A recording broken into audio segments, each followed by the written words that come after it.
Blackburn replied. We shall be on Elephant Island tomorrow, Shackleton yelled. No one has ever landed there before, and you will be the first ashore. Blackburn did not answer. Now, if I turn over 2 pages, Shackleton, remembering his promise, urged Blackburn to jump ashore, but the lad failed to move. He seemed not to comprehend what Shackleton was saying. Impatiently, Shackleton took hold of him, lifted him over the side. Blackburn dropped to his hands and knees, then rolled over and sat down with the surf surging around him. Get up, Shackleton ordered. Blackburn looked up. I can't, sir, he replied. Shackleton suddenly remembered Blackburn's feet. In the excitement of the landing, he'd forgotten and felt ashamed. Hal and Blackburn jumped overboard and pulled Blackburn further up the beach. And that was just the beach. That is beautiful.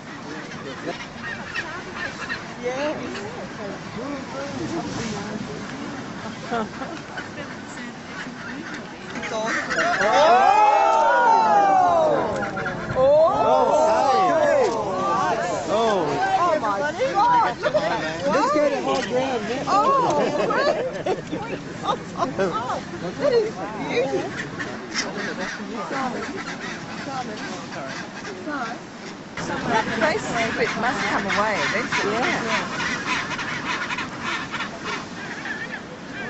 Oh, more. Whoa. Spewing out. Beauty bee, Dave. Take a picture of it. The whole side came down. We might make a bit of money out of it. We better turn our backs on it.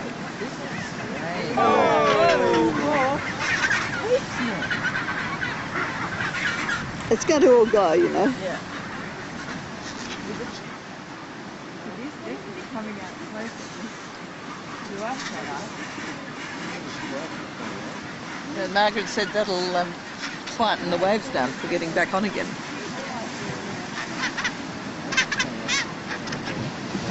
Oh, here comes some more. Gee, that looked quite a small piece, and yet it was a big bang.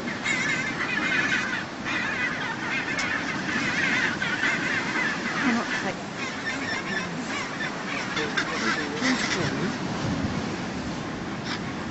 Not much, but it's been... Wow.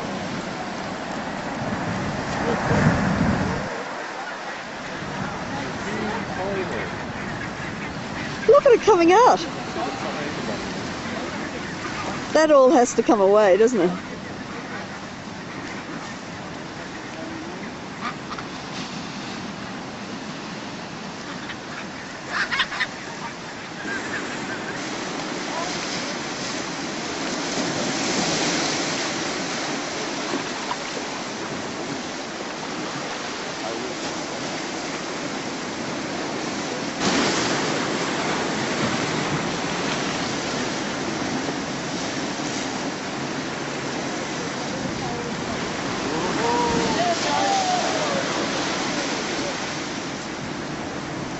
How long have we got to get over there?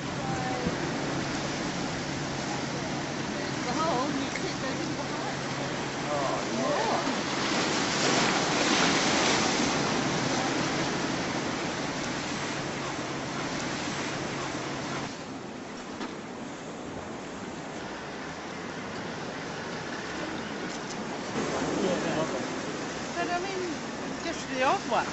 Yeah, that's somebody was saying, it's always a danger of every river in Sudan.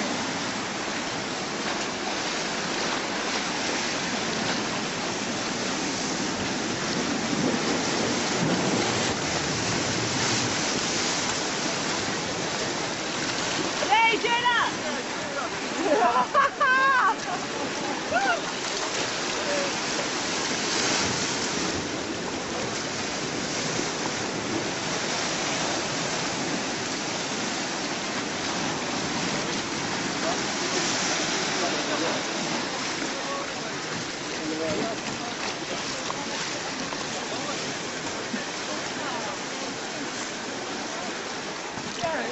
Pretty nifty.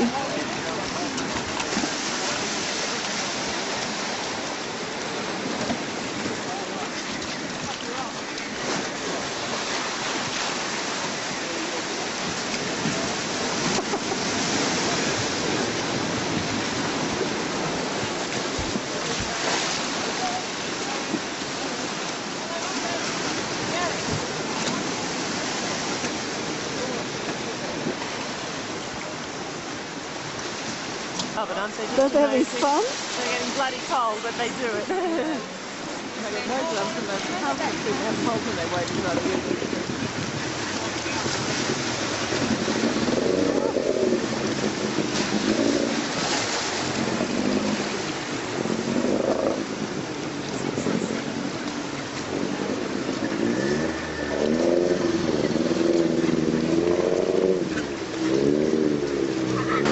Another one full.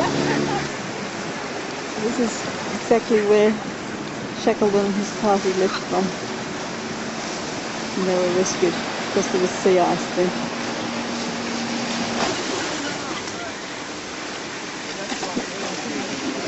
I'm going to in a sec. I just want to see the boat coming in.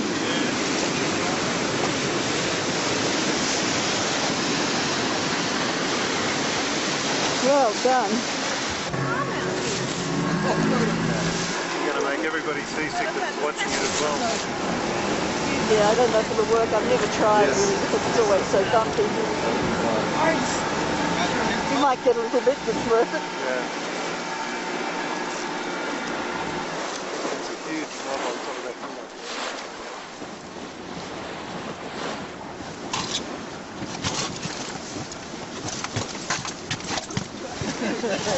You've got your cap on, lens cap.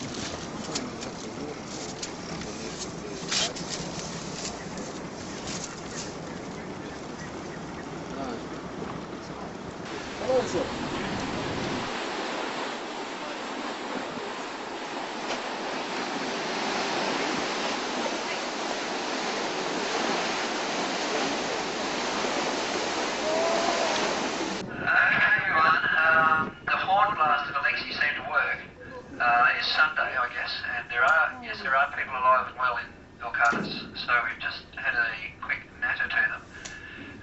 They're a bit shell-shocked, but quite happy for us to come ashore there. So we've lucked on an exquisite afternoon again. Let's say we'll have the Zodiacs ready for you in 20 minutes' time. Okay, give you time to get yourself in order. And then hopefully they'll invite us over for a more detailed look at the station. Yes, no problem. It's quite convivial. Oh, were they? Yeah. He said bring women. I haven't seen women for 10 years.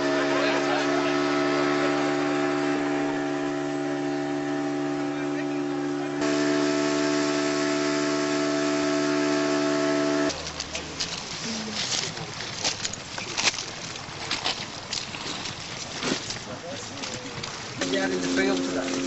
So that was the issue. So, but it doesn't seem to be a problem us arriving on the doorstep.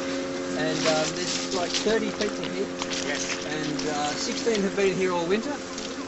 Get picked up in May by, I suppose, get yours up. And with the new winter crew coming. And there's biologists and geophysicists. Yes. Let's just those two parts. Yes. Geophysicists.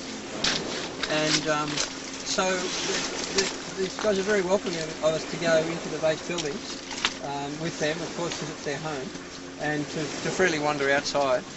I don't understand the configuration of the buildings, not having been here before, but the original building was from the Bruce expedition. Yes. Bruce expedition is just another bay. The Scotia Bay is in the south. Oh, it's a separate bay. Yes. It's just there on the Now it's only rock. On this one. So you can walk across. Yeah. As you know, so that was the 1901-1902 summer. Yeah. It started the base, and since then it's been a continuing base. Yes. And it's the longest running records in Antarctica. The only complete record since the 20th century. So it's a very important base in that sense. Nowhere along the rock-bound coast did there appear a temporary haven. Then, as dusk was gathering, Worsley noted a little cove just inside the southern headland of the field. By now it was apparent that some of them might not survive another day at sea. So, as a last resort, they hauled to the wind, ran on the port tack, and made for the entrance of the cove. In about 1 hour they arrived. It was just light enough to make out the passage of the reef between high cliffs.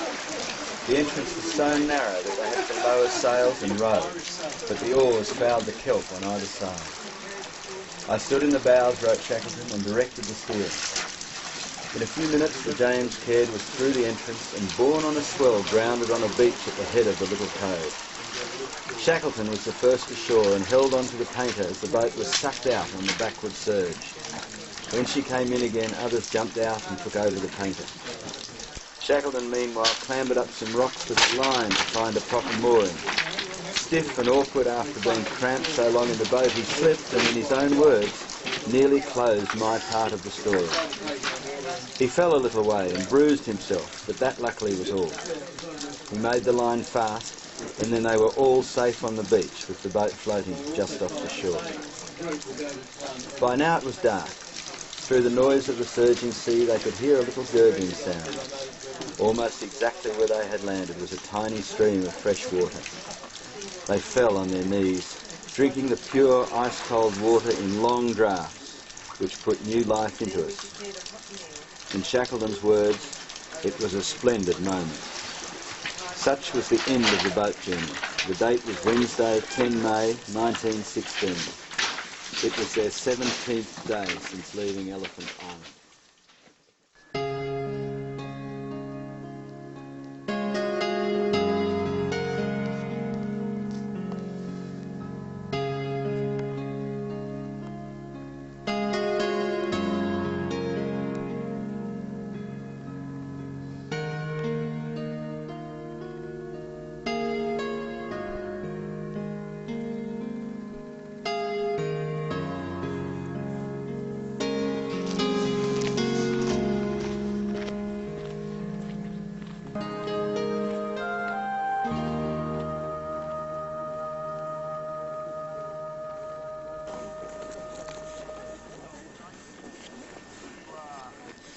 Yep.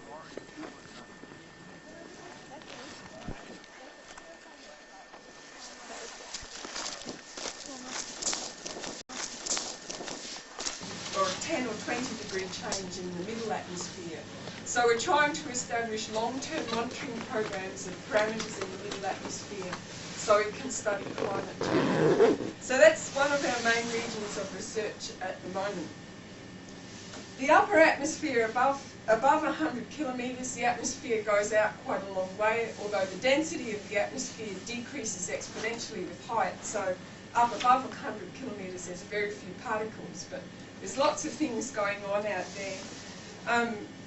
The atmosphere above there is mostly ionised, or it's controlled by ionisation, and that ionisation moves along the magnetic field lines of the Earth.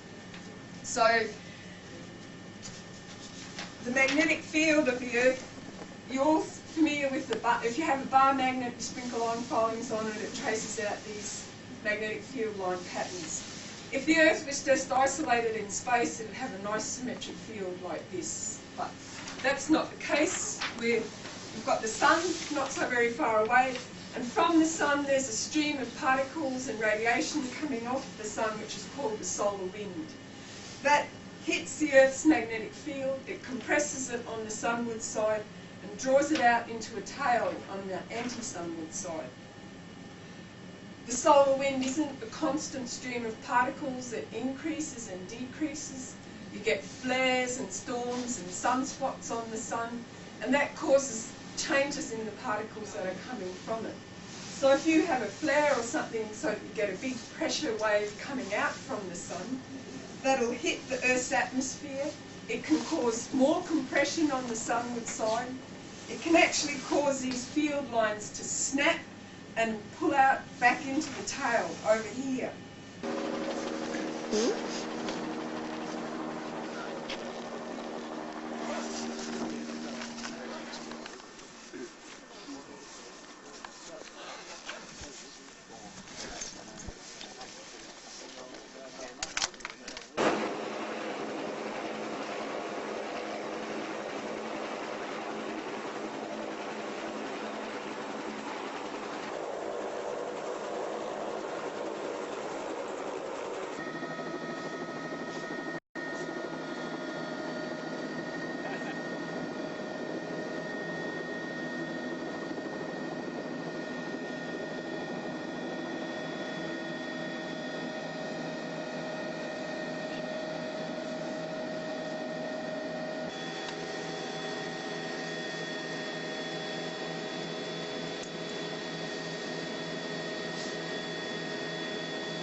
This is a very nice beach.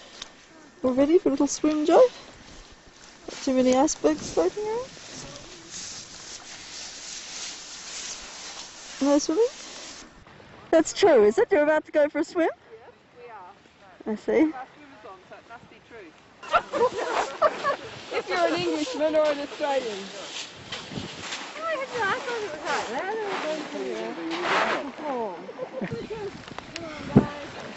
Sorry. Where's those towels?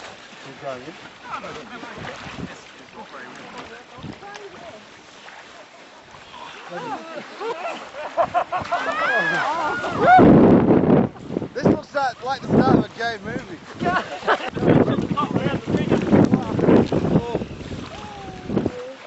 Do the beach sprint now. Oh, thanks. Where the penguin poo? Actually, if you dig down, it's deeper. Wait, what? No, don't worry about it. Actually, just go with the thing over here. It's hot. You feel the hotness coming through. You got a hot pack? Yeah. It's either that or someone's got a piss in it. Not allowed to piss, I'm sure you.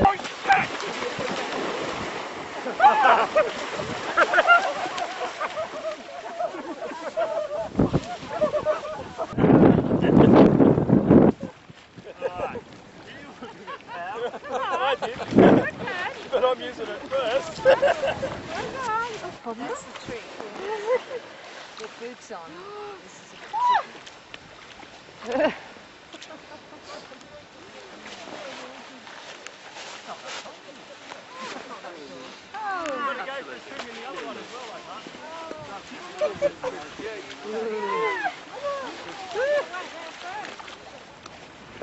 Oh my god.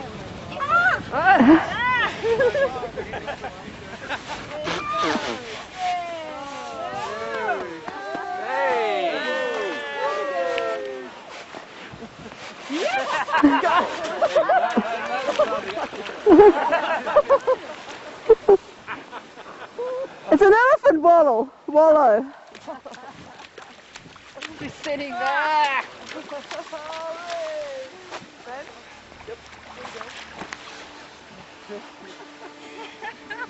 Wow, you shake it tight.